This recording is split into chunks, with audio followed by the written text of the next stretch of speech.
Hello, YNABers. My name is Jesse Meek, and this is podcast number 356 for YNAB, where we teach you 4 rules to help you stop living paycheck to paycheck, get out of debt, and save more money. I wanted to talk because it's the last day of the year, people. And, well, you know what that means. It's resolution time. And I know all these people write about how resolutions don't work because no one sticks with them. The failure rate is way high. And what do they say? Like, never go to a gym in January. It's just packed. Certainly don't try and bench on Monday. That never works. But, yeah, these resolutions don't work. But I do like to set annual goals, so whatever. I do it all on one page. I'll talk about that next week, actually. I wanted to share with you a little trick, a little something I did this year that was different. Never done it before.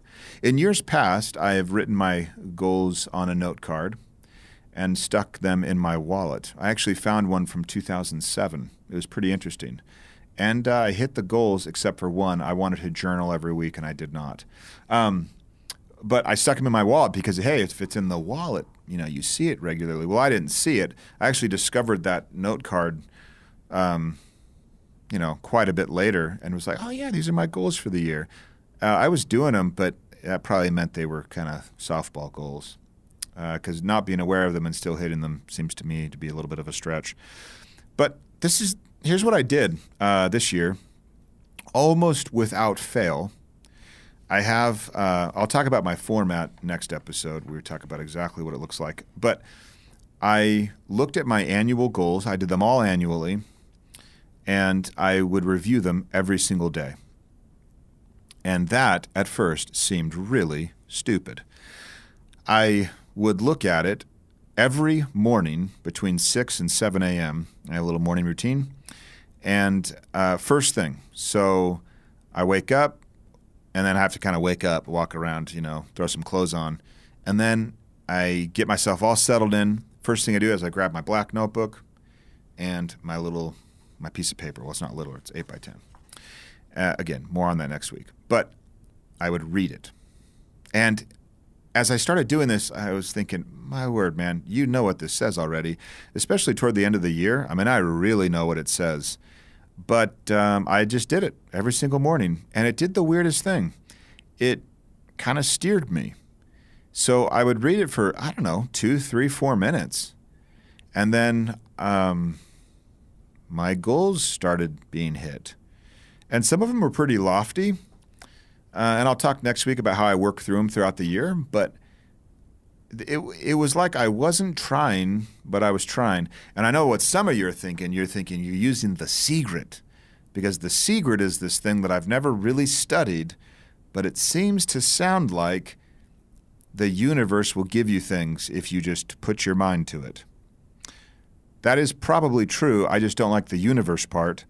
But I do believe if your mind thinks about something regularly, it can't help but kind of inform your decisions.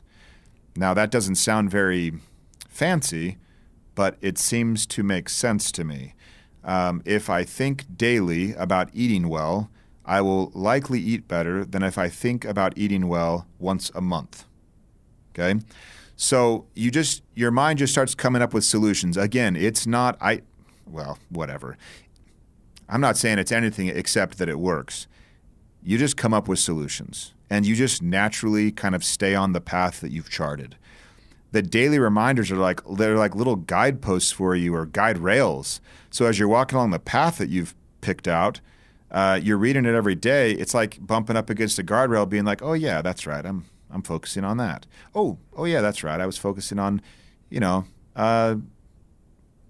not yelling at my kids. That's so hard." And some of you, if you know my kids, you're like, man, your kids are great. I say, yeah, what if you lived with them, though? Okay? No, I'm just kidding. But yeah, like trying to stay chill, because I've noticed if I can stay chill, everyone stays chill. So that's what I'm doing.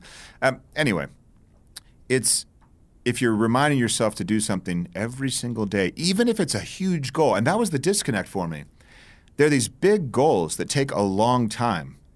And then I would read it daily. So one of my goals was pay off the mortgage again, because as some of you may know, we bought another house.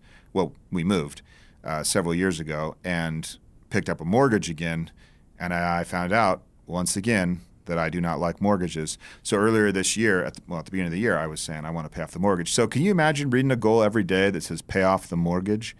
I mean, you can't do anything about that every day. So you have to kind of wonder if that's even effective, but it was. It worked. I wouldn't dwell on it. I certainly wasn't mad that I hadn't made progress from the day before, but it was this weird kind of guardrail for me to stay on the path. I would encourage you to try it with your New Year's resolutions or just annual goals or whatever it may be. If they're big and long-term, it doesn't matter. You look at them daily. And I would venture to say this has been the best year for me for hard-to-reach goals that I reached. And I credit it to the daily revisiting of those goals. Until next time, follow YNAB's 4 rules and you will win financially. You've never budgeted like this.